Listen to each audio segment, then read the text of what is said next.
Big sports guy. You miss 100% of the shots you don't take. What's going on, everybody? My name's Dawson, and this is Beyond the Playbook. Here with Tom Ellard.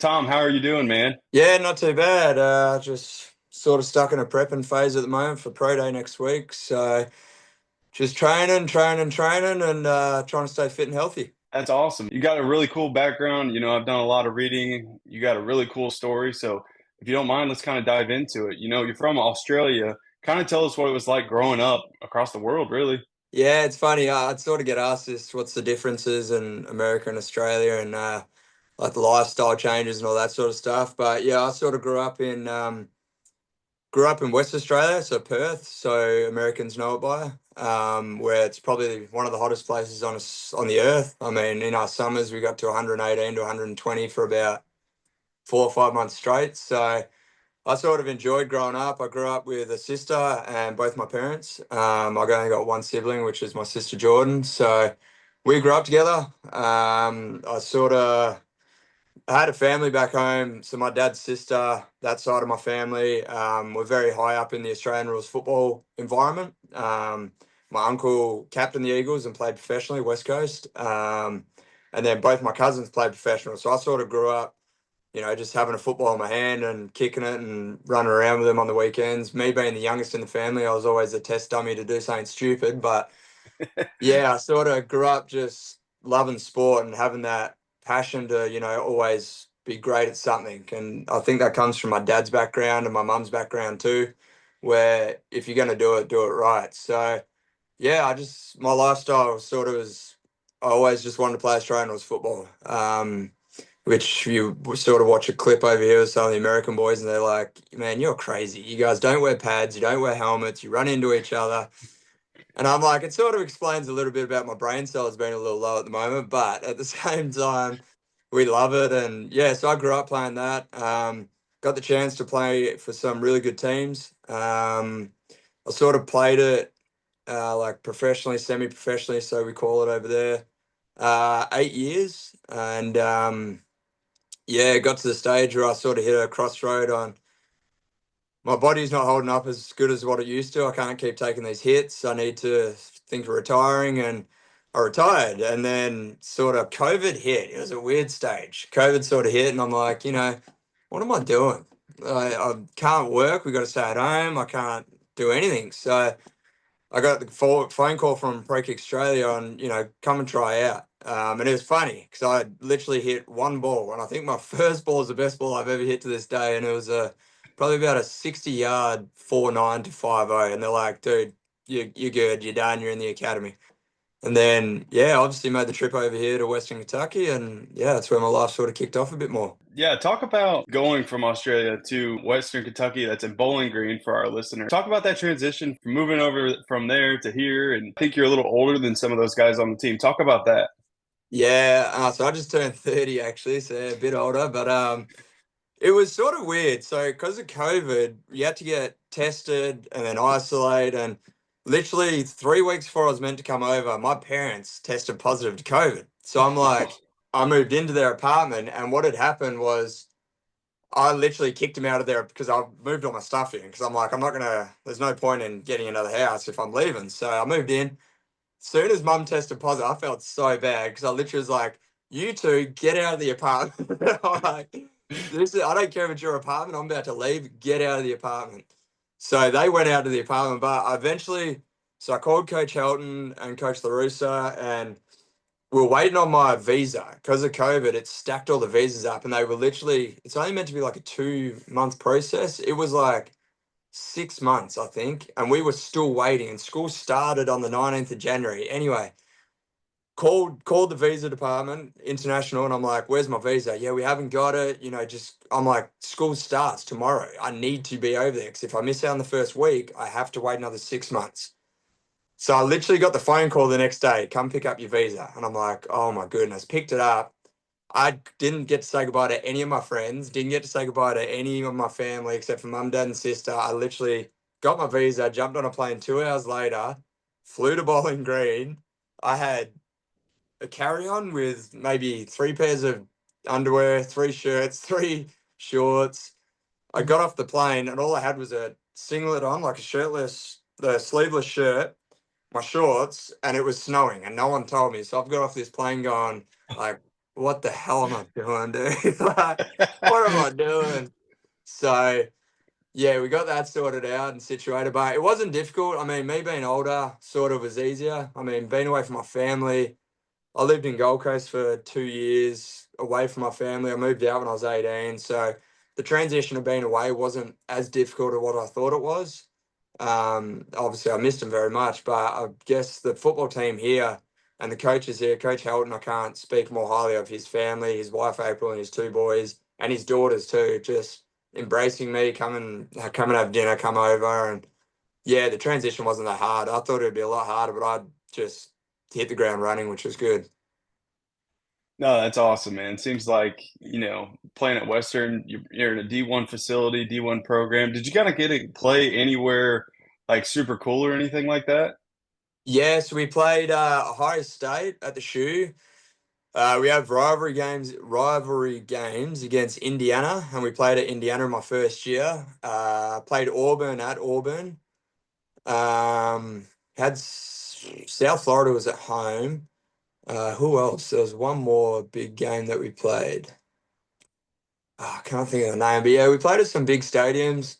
I mean, we had a pretty decent team. They still do over the 2 years. And Auburn, we were winning at halftime, and it's like I don't know, dude. It's like they've just come out and scored 3 touchdowns in the space of 5 minutes, and I'm like, oh well, like not much we can do. It's Auburn SEC school, like you can't really do much. But yeah, like the probably the loudest was Auburn. Ohio State was big, like it was 120,000, I think.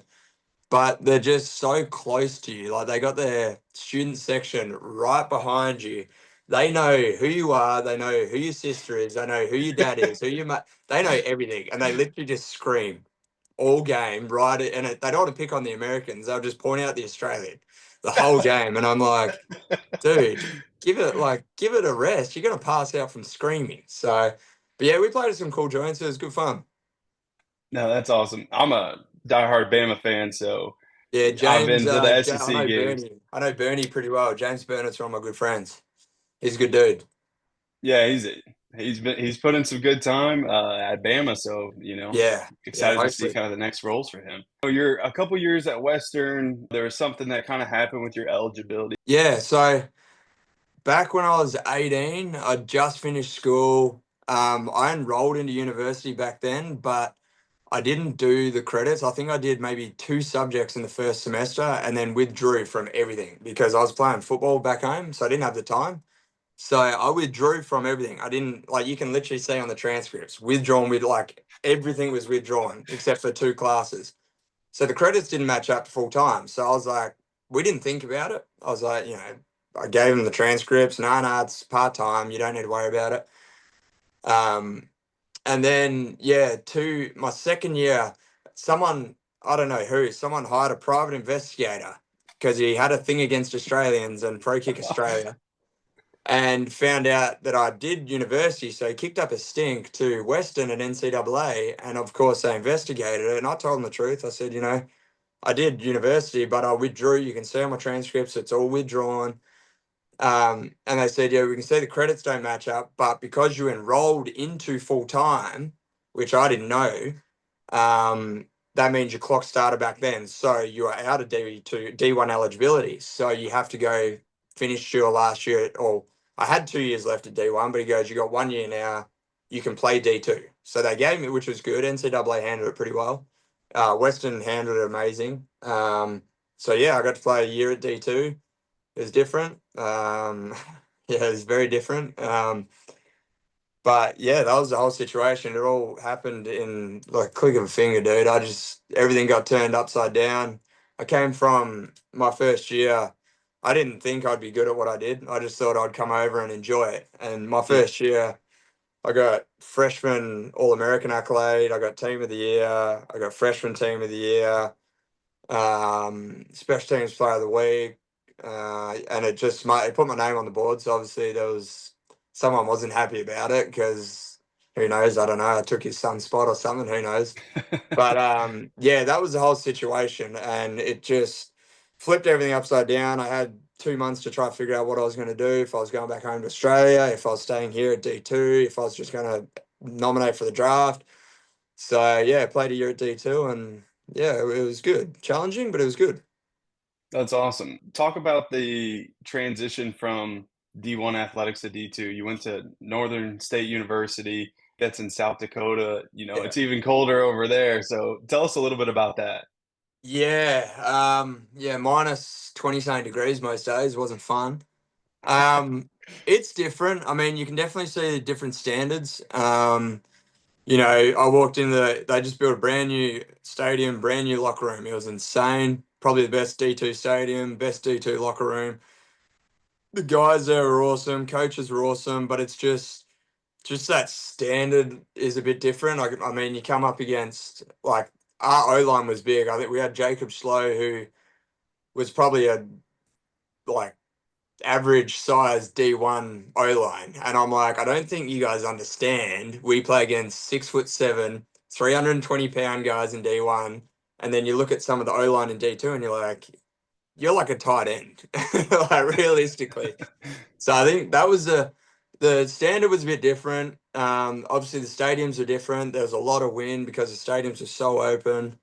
Um, I mean, the same mindsets. Obviously, they're actually still playing NCAA football, where you want to win a championship. That never changed. But yeah, just the standard was different. I mean, and just the way they sort of ran things. Like we had classroom checks. You had to go to classroom at Western. Every coach would check your class. If you're not in your class, you'd be at the facility at 5:30 in the morning, running up and down the field on a sled.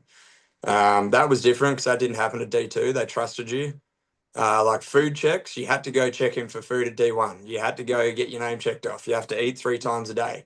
D2, eating plan on yourself. You do your own food, you do whatever you can.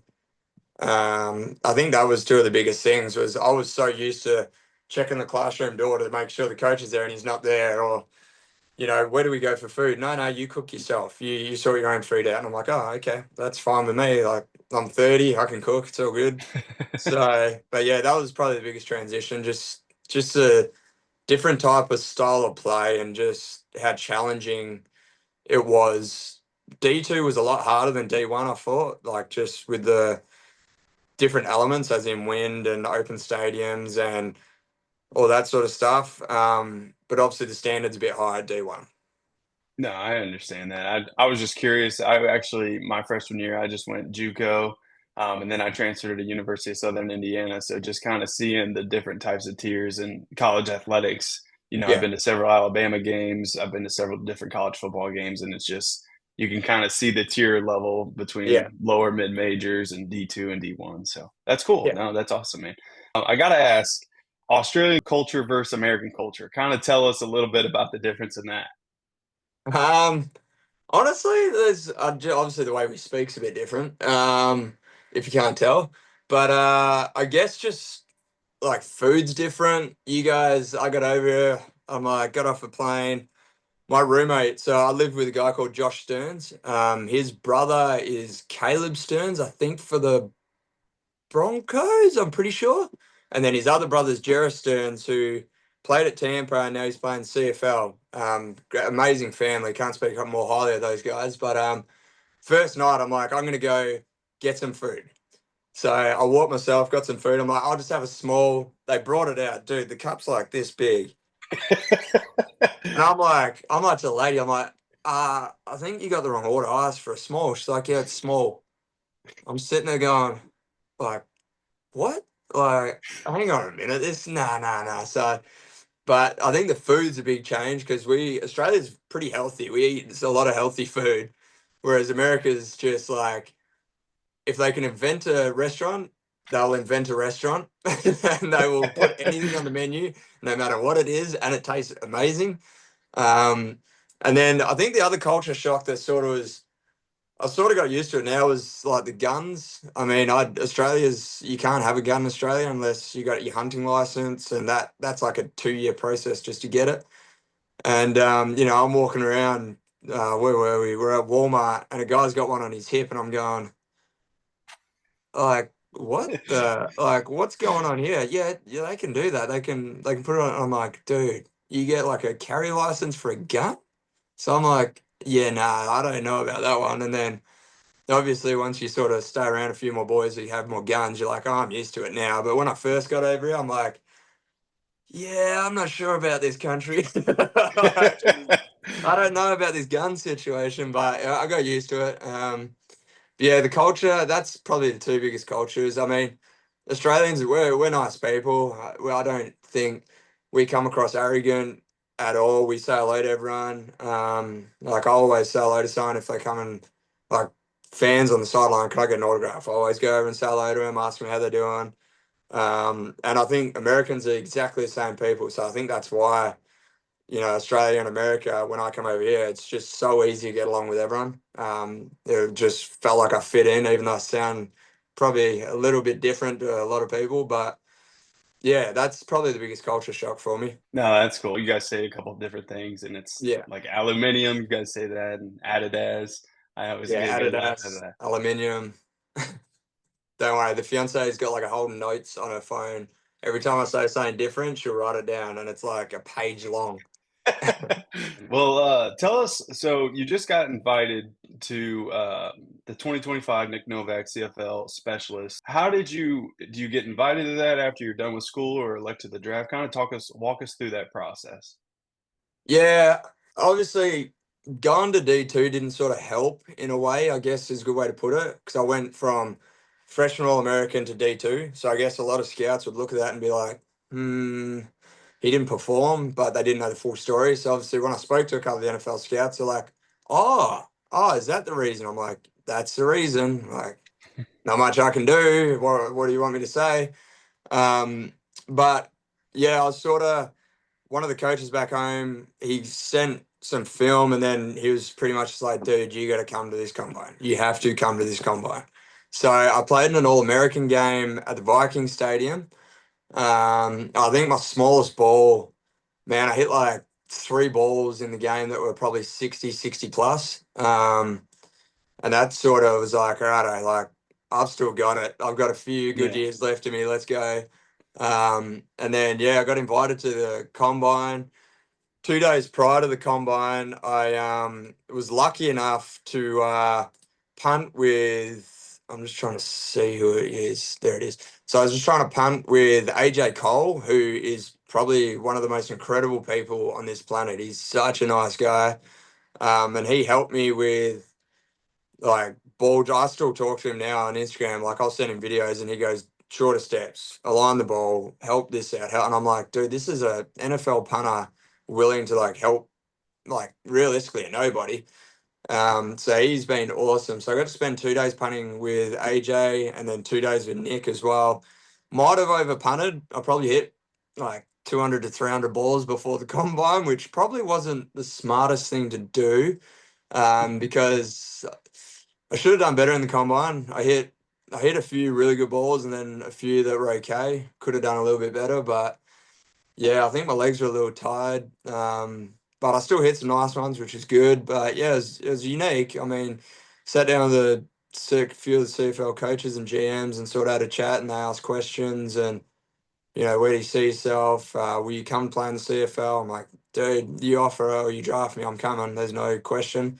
Um, if obviously NFL strays away, but yeah, mainly my agent sort of figures everything out. I signed with he again another amazing person, Forrest Lamp. So he was O line for the Chargers, I think. Yeah, Chargers for a little bit. I think he was picked like 25 in the draft or something. So he was three-time All-American here at Western, and he pretty much sorts everything out for me. Always checks in, and yeah, that's pretty much the process. It was. He came down to the pro day or the combine and watched me, and then he's like, "Well, next step, pro day. You got to show out for pro day. All 32 teams will be there, and all we need is one chance." So yeah, that's sort of where it's all at the moment. You do have your pro day coming up in 6 days. So walk us through the steps of what you're doing to prepare for that, and then talk about once you complete your pro day, what's going to be the next steps for you. Yeah, so I was lucky enough that Western accepted me to do pro day here. We spoke to the NFL PA and they sort of said, because I'm about to get married, I'm based here, played here, and PA was like, if the head coach says okay, all good to go. So spoke to Helton. Helton and I have an amazing connection. The agent Forrest spoke to him and just said, yeah, like whatever. Since I've been back here, Coach Helton's sort of gone, facility's yours. Whatever you need, use it. Use the field, use the gym, use whatever you want. It's all yours. So he's been awesome. So leading up, I mean, I didn't punt for the last 2 days now because it's been storms and it's been raining, but I was going to take them off anyway to rest the legs. And then I'll punt probably for the next 4 days till Monday, just to get the legs moving. And then Tuesday will be my rest day where I just sort of evaluate and go over what I need to do and then sit down for a pro day meeting. And then, yeah, Wednesday I'll get to the field, weigh in, do my arm span, vertical. I'm not doing bench. I'm not doing 40. I'm not doing 3 cone. That's not happening. I don't need to.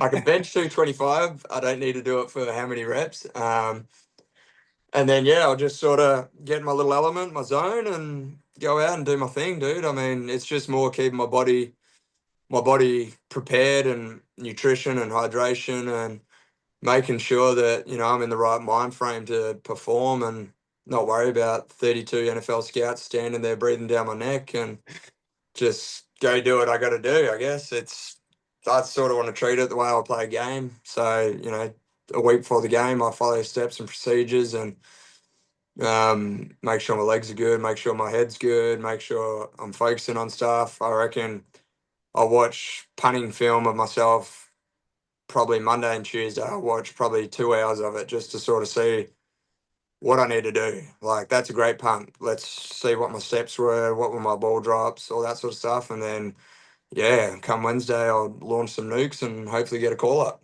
Oh, that's awesome, man. Just looking at some of the research I've done on your story is just kind of where you grew up, the story of you going to Western, you having to go D2, coming back for your pro day at Western. I mean, that's super cool, and I'm excited to see where that kind of takes you. One of our last segments before we kind of wrap everything up, our last guest comes up with a question for the person on the current pod, and her question for you is, if you weren't in football or athletics, what career path would you kind of choose to go? That's a good one. Well, I just did my environmental science degree, just graduated. So fun story, actually. Fun little thing. I had a reptile park back home in Australia. So I owned crocodiles. I had the top 20 most venomous snakes in the world. I had, oh man, I can't even. I had lizards, monitors. I had everything. I had all these kinds of reptiles that I used to do kid shows and had a little zoo, pretty much a reptile zoo. So, I mean, if I wasn't playing football, I'd probably still be messing around with crocodiles and venomous snakes. But yeah, that's probably what I'll be doing. My environmental science and yeah, probably still trying to pick up. I'm like, every time I speak to someone, they're like, yeah, we see snow. I'm like, dude, call me. I'll come pick it up. Like, you'll do what? And I'm like, buddy, I dealt with venomous snakes for nearly 10 years. Like, it doesn't bother me. I'll pick it up. So, yeah, probably follow my herpetology career and be dealing with reptiles for the rest of my life, I reckon. That's awesome, man. That's awesome. Yes, sir. Tom, I hate to wrap this up so quickly, man, but you've been a great guest for our show today. Beyond the Playbook, I'm super excited to have you on. You got a great story. I'm rooting for you, man. Hopefully you get drafted. Hopefully Nashville or Indianapolis calls, and I'd come watch you one of these days. But Yes, sir. you've been great for us, so I really appreciate you coming on today, Tom. No, anytime, brother. Happy to help. And it's a waiting game now. Fingers crossed. That's all we can do. All right, man. Well, you have a good one. I really appreciate your time. Anytime, buddy. Thank you.